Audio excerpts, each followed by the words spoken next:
What's up, Model Geeks? Hey, it's Brian, and we are doing an update on the Alwood Appreciation build. We're working with the Matchbox Porsche Speedster, the Competition Racer Series, and I'm telling you what, guys, this is a fun little kit. I'm just going to move the camera down here a little bit so we can get a better look at what's going on the desk. Here we got the body kind of mocked up on the chassis, and we got one side panel glued in place. We do have to do a little bit of filling up here at this end. Not a big deal. Not a big deal at all. And it fit on there really nicely. We just had to do a little bit of light sanding to get that to match the, because there was a little bit of a curve going on there. But mounting the body onto the chassis and then mounting the side skirt on here really helped out. So that's how we're going to do this other side here when we get the chance. And I think it's awesome that they have this little notch cut out here for the handle, the door handle to fit in place to help everything line up. So that's pretty cool. We've got our front suspension mocked up so we can check our ride height, and it looks like it's going to be just a touch high, but if I can recall correctly, these actually are tail draggers. Our engine compartment is very, very tiny, just a little of slits to go through, but still looks pretty cool.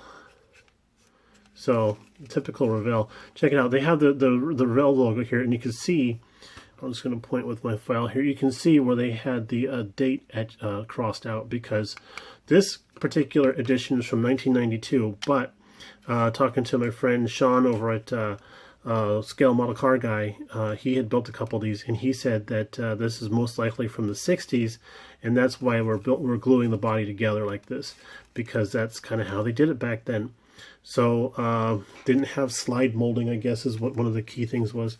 Another tip that that Sean shared with us is that this was actually the Roadster version, which is being used as the race car version. So what they did was technically put in, I believe, a different seat, more of a race car-ish seat, and then delete the passenger seat, and then delete the passenger door card from the kit, which is fine because we're going to be covering it all with the tonneau cover anyway.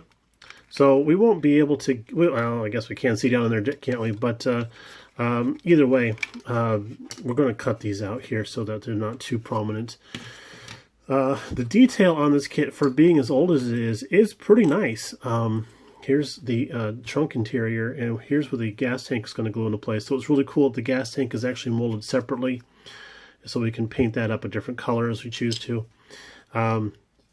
Right in here's where the battery goes. That's going to be kind of fun. And then also, I'll show you the body again.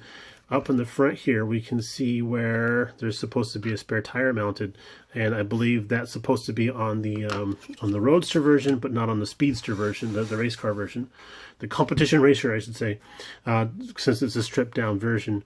We do have the stock exhaust system. They didn't do anything fancy for the race car version. It looks like a bunch of coffee cans stuck together, and it's probably what it started out as. Let's see here. There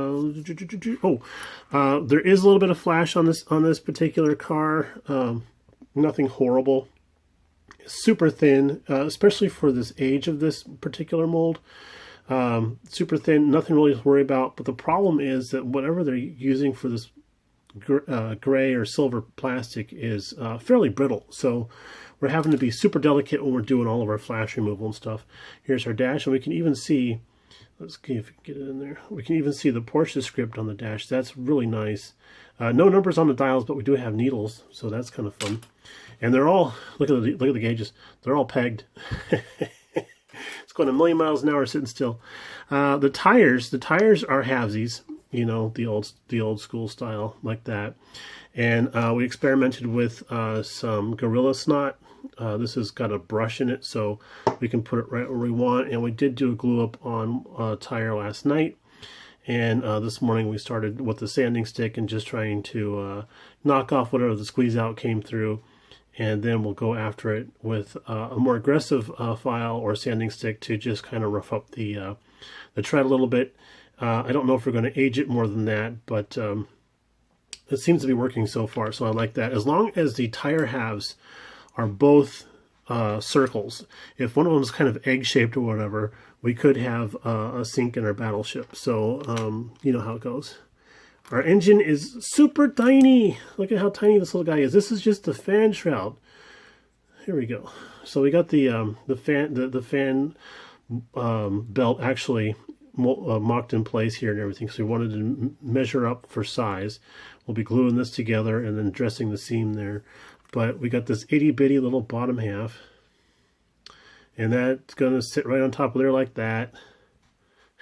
Looks like a druid, but it kind of goes together in a wonky situation. When we pull out the chassis here, there's this firewall piece with this bit molded onto it, and the front half of the engine attaches to this, and then the transaxle itself matches up to the back side of that. So I haven't seen a build like that before, but again, it is an older kit, so it is kind of fun to be exploring things like that. So that's basically what we got going on. Just parts cleanup, parts fitment, making sure everybody's going to fit together so that we can prime and paint this thing hopefully soon. But there is an issue because we have family coming from out of town starting Saturday, and they will be here for a week plus.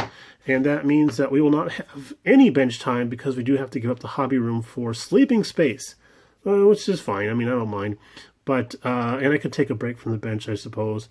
But yeah, it's perfect timing for us because as of this morning, we actually hit 800 subscribers. So yay us!